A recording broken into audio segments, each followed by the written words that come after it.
We knew that Fulham was going to be tough, but given everything that happened during that game, we can all agree that it was 1.1 rather than 2 lost, right? Going behind after 11 minutes, then receiving a red card 6 minutes later, only to come back twice and be the better side for the majority of the game can only be a sign of this squad's mentality and our manager's ability to manage difficult game stats like these. So how did Liverpool actually become the better side with 10 men on the pitch? Well, in case you missed the game for whatever reason, or you're just wanting that in-depth tactical analysis of the match, hit that like and subscribe button and let us jump straight into the video. With Alexis Mac Allister being suspended due to yellow cards and Tsimikas suffering from an injury, Arne Slot was able to make plenty of changes to the team who put in an underwhelming performance against Girona in the Champions League. That's why the back line and the midfield remained the same, with Alisson between the posts, Robertson, Van Dijk, Gomez and Trent in defence, Jones, Gravenberch and Szoboszlai remained in the midfield, with only Cody Gakpo coming in for Darwin Núñez and Luis Diaz shifting to the number 9 position, as Mo Salah remained as always on the right flank. Now we have to admit, the game looked like it was going to be a weird one since the early minutes. The Reds claimed a penalty with Robbo looking like he was injured 2 minutes into the game after that Diop tackle, only for the offside flag to go up. Turned out things were going to get wilder. As always, Liverpool looked to build up using the usual 4-1 or 4-3 build-up structure, with Gravenberch playing as the lone pivot. But as you can see, Fulham defended at a 4-4-2 mid-block, with Pereira and Jimenez taking turn in marking the Dutchman. This affected our ability to progress through the middle, and instead we had to go wide, where the likes of Cody Gakpo and Salah dropped deep to combine with others. The Reds also went long, targeting Diaz's movement to drop deep into the middle of the pitch, or by using Trent's passing range and Van Dijk switches to hit long passes into the space for Cody Gakpo and Salah.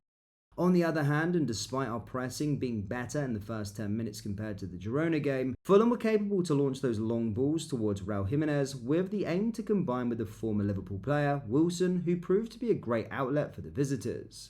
This is where Robertson's weird game is going to start getting weirder. You see, the sequence leading up to Fulham's opener started with them aiming for the long ball, only for Robertson to cut the pass but then go on to lose it again.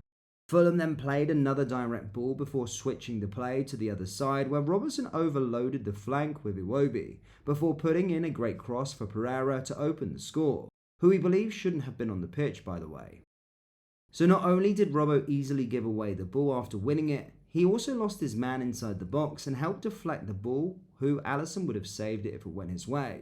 6 minutes later, Robbo's game was put to an end. Now, we're not going to dive into Robbo's made the game 10 times harder due to his red card. We're keeping that for another video that we'll have with you very soon. Now, with one man down, you'd expect any manager to immediately make a substitution to reinforce the defence. Well, not Arne Slot, especially with Tsimikas being unavailable. To fix things up, Slot made several tweaks in the first half alone. He used Gakpo as the left back, which didn't work as the Dutchman doesn't have the defensive awareness, which resulted in Wilson breaking free from a Fulham long ball. We also saw Gomez shift between right and left back, with Trent advancing to the right wing position and inverting into midfield. But again, this wasn't the best option because once we lost the ball, Fulham were capable of targeting the spaces left on our right hand side. Here you see Trent invert into the middle with Van Dijk looking to pass him the ball. However, check how much space we conceded once he lost the ball. Even in settled defence, and with Slot going man-to-man in many instances, Trent's positioning didn't allow him to stick to his man, creating more space for Robinson to bomb through our right-hand side. Now, the pressing after the red card is another topic we'll discuss later, because despite going one man down, we still pressed high up the pitch, which came back to bite us later on. Now, from all the tweaks that Slot tried after the red card, it was putting Gravenberch as a centre-back that was the most efficient. Grav brought in a much-needed physicality to deal with Jimenez, which stopped Fulham from bypassing our press with long balls. The Dutchman had a flawless defensive display with 2 tackles won, 2 interceptions, 1 block, 1 clearance and 2 aerial duels won. However, with Gravenberch playing as a centre-back in a back 3 and Jones dropping to the number 6 position, Liverpool were no longer looking to progress the ball slowly through the thirds, but rather turned the game into a transition slugfest, aiming for more long balls and switching towards the flanks, where the likes of Gakpo and Salah tried to take on their man or combine with other players close to them. In fact, that's exactly how we created that Diaz header in the closing stages of the first half as we played the ball towards Trent, who laid it to Salah, who in turn used his pace to get past his defender before laying it down to Szoboszlai to put in the cross. This way we stopped Fulham from controlling the game despite having one more player on the pitch, and Arne Slot's courage was rewarded just 2 minutes into the second half. The move started with Trent breaking Fulham's first line press with a pass to Gomez, which created a transitional situation. Gomez then progressed it to Gakpo, who did well to keep a hold of it before laying it to Diaz. Here it was great work from the Colombian to spot Salah's movement to separate himself from Robinson, and once you give the Egyptian king too much space, you'll surely end up paying, as he put in a marvellous cross for Gakpo, who's proving once again that he's more than a bench player. Again, we denied Fulham any control despite having more players on the pitch. However, pressing high while being one man down will eventually cost.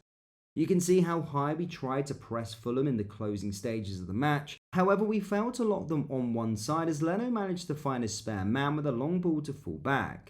From there, you can see that Fulham always had at least 2-3 players to pass the ball to, which is what exactly happened as Robinson was found with a switch. From there, and as our first line of press was broken, it felt like a counter-attack where we committed 7 men up front, Robinson capable to meet Iwobi's pass and then provide the assist for Muniz. Fortunately for us, we have one gunman who returned onto the pitch to save the day, and that is Diogo Jota. Now, before we talk about the Portuguese's efficiency in front of goal, we need to highlight one of Darwin's best attributes, his link-up play. The Uruguayan was behind creating our second equalizer as he managed to receive the ball, turn and put Jota into play, something that the Uruguayan excels at. From there, the Portuguese showed unreal levels of confidence, sending the Fulham defender back from where he came from before slotting home with a cooler than ever finish. From there, it was a hectic game. Still, we had the best chances, and if it wasn't for Fulham putting a human wall in front of their goal, we would have flipped the table and won all 3 points. Sure, it might feel like a disappointing draw, but given the circumstances from the red card to the refereeing mistakes that we really don't want to get into, it was better to get a point at least, right? The players' belief in themselves should be applauded, and Arne's ability to handle such difficult game states should also receive praise, because let's be honest, any other team would be dominated going one man down that early. What made it even better is that Arsenal actually dropped points against Everton, so we got away with murder for this one. So what are your thoughts on the performance? Reckon we should be happy with the 1 point? Do you think that Slot handled the situation well? And who was your man of the match? Let us know your thoughts down there in the comment section below. And if you enjoyed today's tactical analysis, make sure you hit the like and subscribe button for more Liverpool deep dives. Thank you, and I'll see you all next time. Take care. Peace.